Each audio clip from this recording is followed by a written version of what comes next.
If you think it weren't for bad news, there would be no news at all, think again. Welcome to Good Morning Sunshine with Kim Huston. Kim was integral in a lot of good news events during the past decades, and she wants you to know that there really is lots of good news. Kim will put some sunshine in your day. Right now, here's Kim Huston.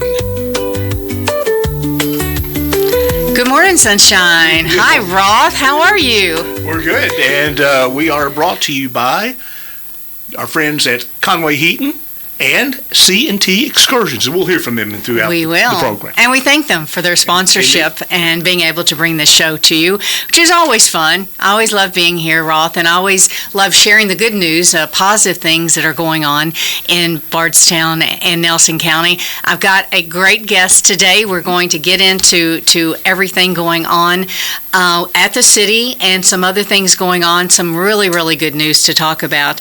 But the first thing that I just kind of want to bring up is that we've been talking about it for a long time. The groundbreaking of the in Bardstown Aquatic and Sports Center finally happened. We've been counting it down on this show for a long time, and we did a groundbreaking, and we just couldn't be more thrilled with the turnout we had, the response we've had, and now the work is going to happen. So, give us a couple years to get this thing built, and it's going to be pretty special. The pool, couple things. The pool will be remaining open this year, so there will be blasting. There will be some dust in that area, and I want to share that right now. It's never pretty. Construction is never very pretty, especially when it's downtown. But they're going to mitigate as much as that. The Calhoun Construction, Busick Construction, working with us as well too, and they're going to mitigate that as much as possible. But it's finally happened. When they put that dirt in the ground, we knew it was real. I wasn't really sure, Roth. It was real before then. But another person I want to give credit for that is, Betty Hart. Betty Hart is a Bardstown City Council person, the only female city council person. And as far as elected governmental leaders like that, there's not a woman on fiscal court, there's not another woman on city council, and you are pulling your load on a city council and on governmental leaders. So welcome, Betty. Thank you. I'm lucky to serve with a great group of gentlemen. You do. I told you, you're kind of living my life. My job was always around some of the smartest and brightest male minds in Bardstown, Nelson County. I loved it so much. They're hard to find. They're hard to find. Hey, you can say that. We couldn't say that at all. And happy Mother's Day in advance. Thank you. Also, same to you. And for all those mothers out there, happy Mother's Day in advance. We hope you have a wonderful weekend. But we've got some good news to share. Lots of fun stuff going on from City Hall to talk about. But there is one thing we really want to get into, and Betty has been so involved in the nail care project here. And for those who not sure what we're talking about, I'm going to turn it over to Betty and let her tell you a little bit about the organization. And we're going to share the good news that we want to talk about today for what's happening here in Nelson County. Betty? Okay, thank you, Kim. Well, Nail Care, we started it in 2019. Kenny Fogel was president of the Rotary, and so with his help, we got Nail Care started, and then we went into COVID. But we just celebrated 5 years last October. Nail Care stands for Nelson County Addiction Response Effort. And we started the organization to address the substance use disorder problem we have in Bardstown and Nelson County. So we've been monitoring, keeping stats for the last 5 years of the number of overdose deaths, the number of overdose calls, how much Narcan is distributed, a lot of interesting facts like that. So the good news, and there's always, I guess, bad news to go along with it. The good news is our overdose deaths dropped by 50% in Bardstown and Nelson County last year. Wow. In 2023, we lost 20 citizens to overdose deaths, and in 2024, we lost 10. Now, we'd like to get that to 0, so that's a goal that we have.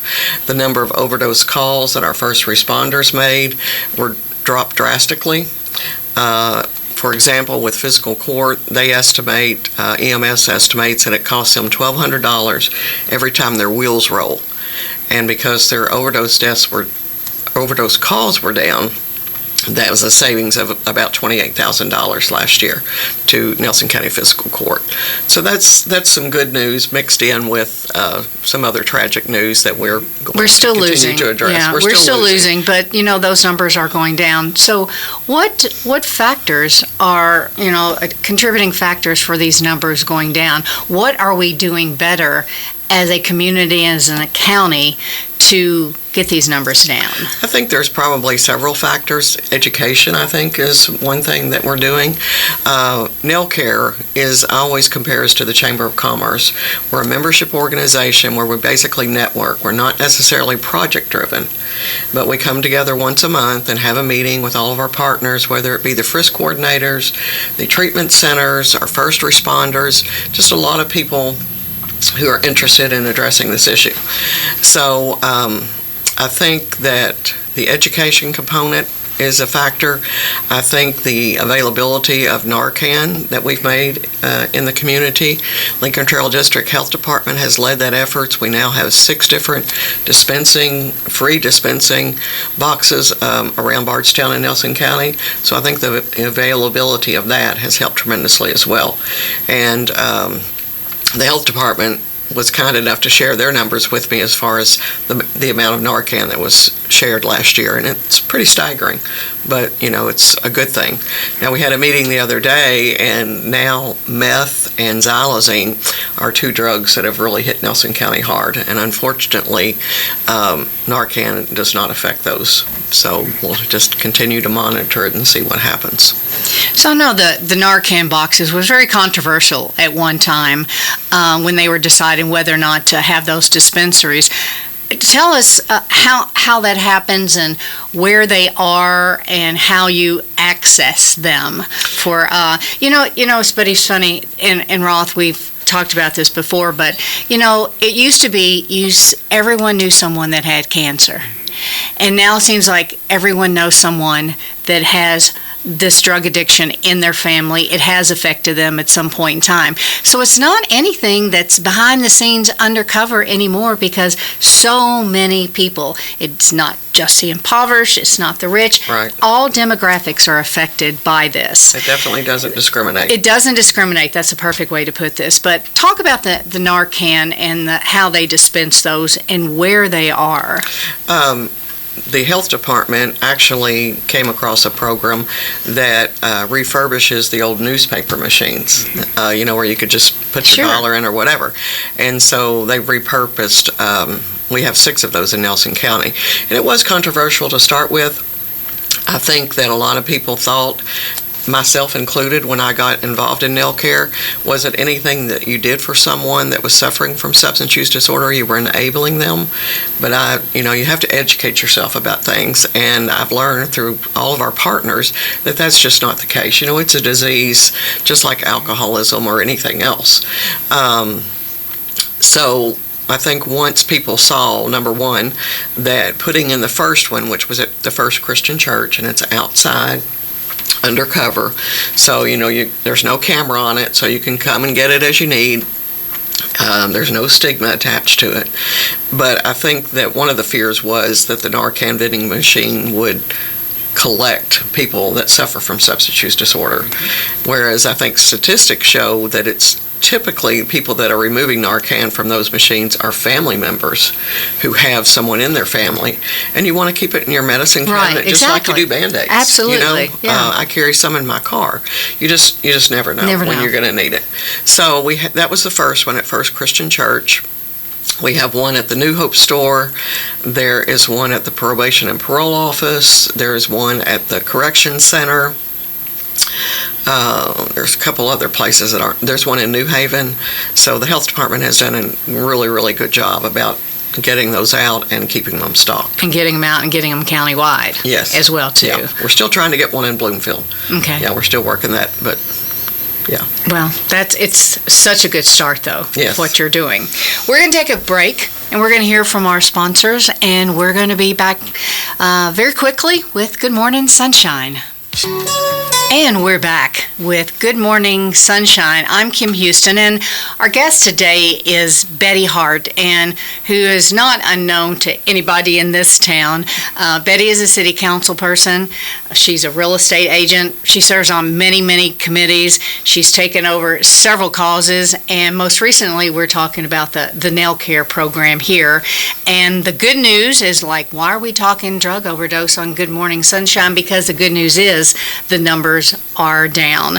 And we talked about the dispensaries, but you said something about there's a membership in nail care. How does that actually work? There's no dues or anything. We just initially reached out to anybody that we could think of that would have an interest and background and contacts to help us address the issue. And that has just worked out beautifully with all of our different partners. And every meeting we have somebody new, that has found out about us and wants to come and join us. Good. If somebody does want to join you and be a part of it, whether it be a company or individual, how do they do that? We meet on the first Monday of each month from noon to 1 at the Bardstown Fire Department on John Rowland, 1360 East John Rowland. And we provide lunch and just ask everybody to bring their own drink. We typically have a guest speaker. This week, our guest speaker was Jennifer Osborne with the Health Department. Mm-hmm. So we have a lot of interesting speakers, and we try to provide some education along with some networking. So you also said during the break we were chatting about this. Another thing that's happened around here in our region is we have some good treatment centers. So let's touch on some of the treatment opportunities they have in this area. We do, and like I said, we're fortunate that we do have as many as we do. Sad that they're needed, but we're glad they're there. And they all have different type programs where some of them might be faith-based. So what works for one person may not work for the next. Mm-hmm. So we work closely with Isaiah House in Chaplin, with Ascension here in town, and with ARC in Springfield. And a program that we started last year that has been very successful, that I'm very proud of, is we partnered with Nelson District Court. Judge Kelley's kind of one of my favorite people. You think there might be a little bit of a relationship? You want to explain your relationship with Judge Kelley? I'm very proud to be his mother. There you go. Okay. But he came up with the idea. On Tuesdays, he has his mental health court days.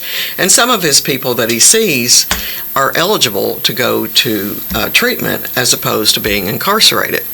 So every Tuesday, he sends us, and Victoria Hoff is our executive director, his secretary sends her a list of how many people that he might see that afternoon that would be eligible for parole. And then Victoria contacts the treatment centers. We have them on a rotating basis to see who has a bed available.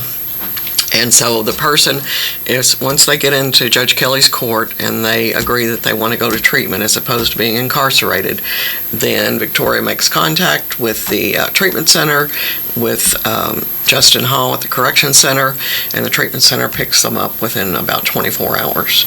And that has worked great. Now, should the person get in treatment and decide they don't want to be there anymore for whatever reason, then they have to go back to being incarcerated or their probation is revoked.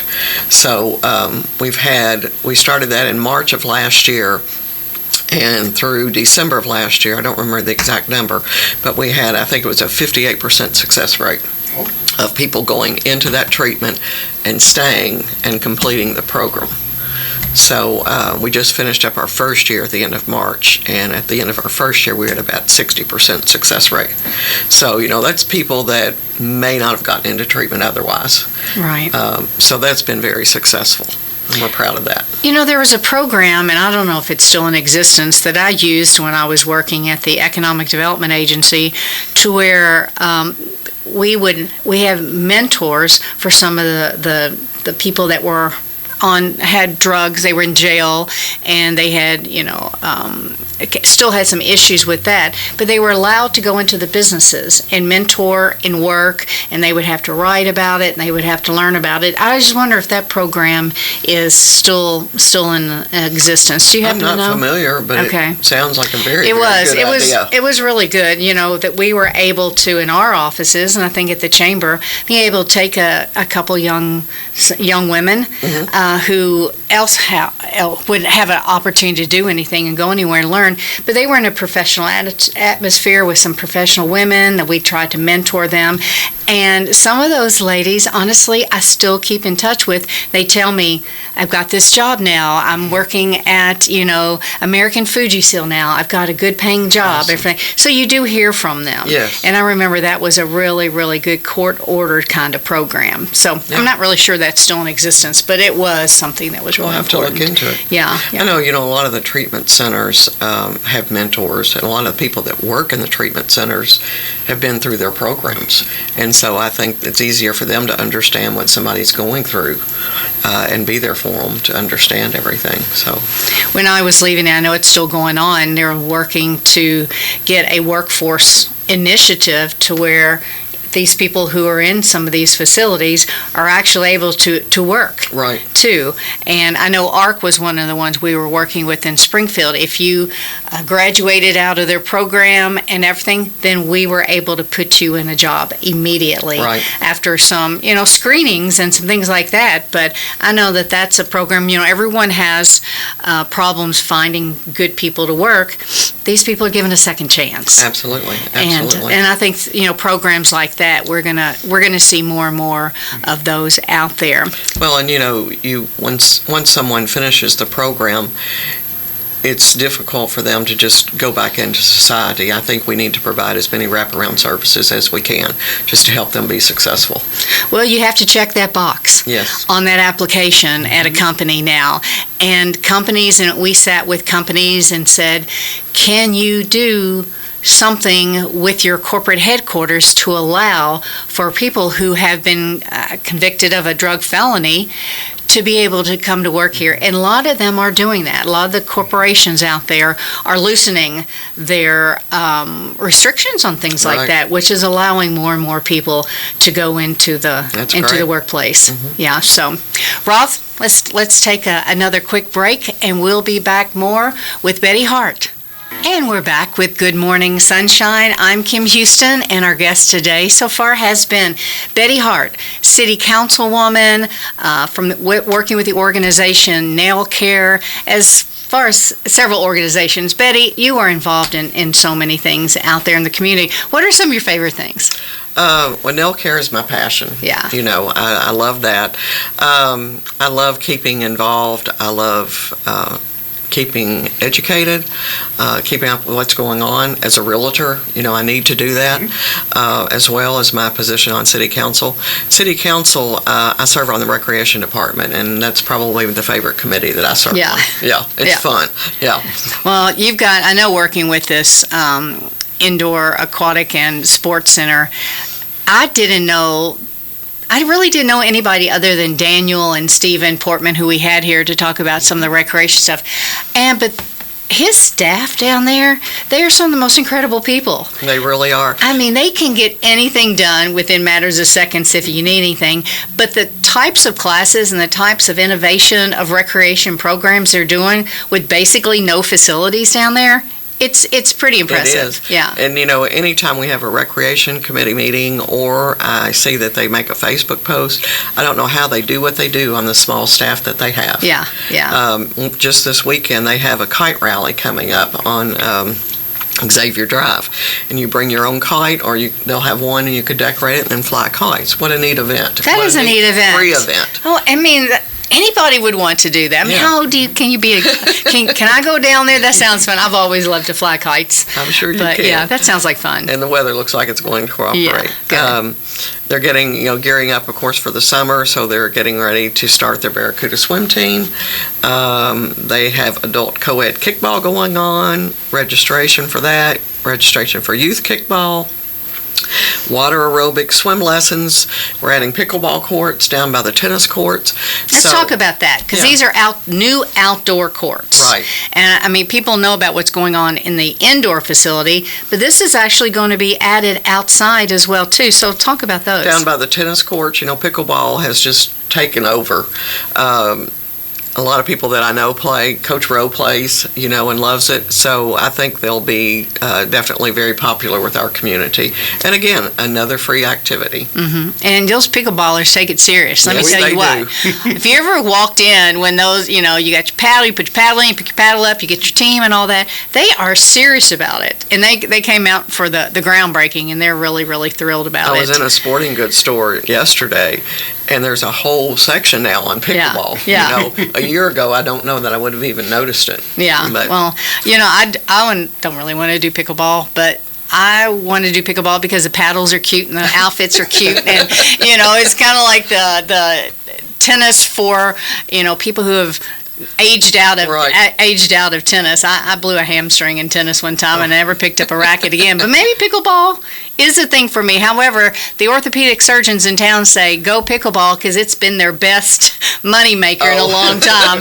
A lot of people having some pickleball injuries out there. But that's what would happen to me because I'm not athletic at all. That would be me too. But it is pretty special. And for us to now have some indoor courts available, we have the outdoor courts that are marked. And then we're going to have these new courts as well too. So, Bardstown City Council is keeping up with the recreational times, and that's a good thing. Credit goes to Daniel and Stephen and Janice and the whole all staff. those people down there. You're exactly right. Yes. So, what else? That's all I have on my list. Well, as if they're not busy enough. I'm like, what else? So that's a whole lot. But during the groundbreaking, I circle back to that real quick. People were asking about what. There's all sorts of, always some misconceptions and misinformation out there, but, we are not taking out the skate park. We're not taking out the tennis court. We're not taking out any of that stuff. The volleyball court, all that kind of stuff will remain. We're not going over that far, but we're adding pickleball out there. We're adding the most beautiful, large playground any child will ever be able to go for all ages and also for the disabled. And then we're adding this great splash park that anybody can walk in, you can play, you can do it, during the time where it's warm enough to be able to do that. It's going to have mechanisms where you touch a button if nobody's there and the water's not on, you touch a button, the water comes on and you're able to use it. And all of those cost nothing. They cost nothing. You're not going to have to pay to use these outdoor things. And as far as the indoor walking track is going to be free too. You come in, you want to walk, you go in and walk. If you want to use the cafeteria, the gathering area, all those places, they're open to the community. If you want to play in the ball leagues in the gym, it's not going to be any different than it is now. You pay to be on a league. You pay to be on a pickleball league. It's going to be the same thing.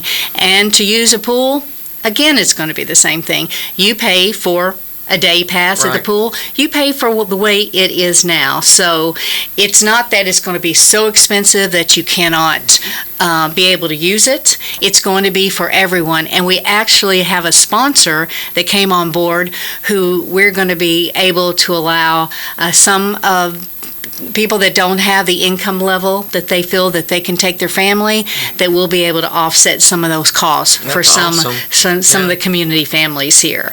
So those are some of the facts I always like to get out there because not everyone knows all the information, but that's how it's going to be. It's not going to cost an arm and a leg to go there. The splash park, you don't have to pay to go there either. So these are the things. It's going to be truly a community activity area. Hopefully, no bowling alley anymore, no movie theater. This will be something for all the family. And then what the library is doing upstairs, they're going to have classes for all ages as well too. So it's really going to be something for all ages in the family. Well, Roth, you're looking at me, and I know that means that our time is up. But Betty, thank you so much. And, thank you. And on behalf of everyone, thank you for what you do at the city. You all are doing an amazing job. I mean, we don't get to be one of the best small towns, in America with people that don't care about the community. The whole city council cares. They're always looking out for our residents here, and we just live in a wonderful community. Thank you for everything that you do. Thank you. I appreciate all you've done for us as well. And thank you for bringing us the good news that the deaths are down. And let's hopefully, I'm rooting for zero. Me too. I'm rooting for Me the too. next one to be zero. Me too. So thank you all for joining us. Roth, thank you for having us today. And we will be back next month with more Good Morning Sunshine. Have a good day.